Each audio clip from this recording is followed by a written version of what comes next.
Philippine Senators na may law degree sa 2026. Alan Peter Cayetano, nagtapos ng Bachelor of Arts in Political Science para sa kanyang pre-law sa UP Diliman.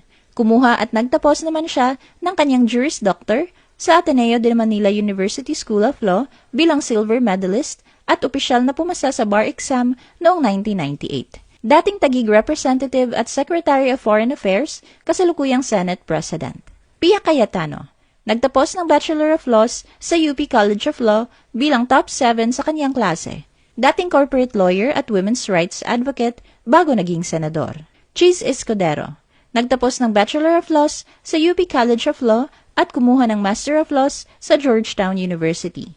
Praktisadong abogado, profesor, dating Senate President at Sorsogon Governor. Kiko Pangilinan, nagtapos ng Bachelor of Laws sa UP College of Law at nakakuha ng Master of Public Administration sa Harvard Kennedy School. Dating human rights lawyer at legal TV analyst sa Hoy Gising, bago naging senador. Nagsilbi din siya bilang pinakabatang konsehal ng Quezon City. Rodante Marcoleta, graduate ng Bachelor of Laws sa San Sebastian College, Doctorate in Public Administration sa UP Diliman.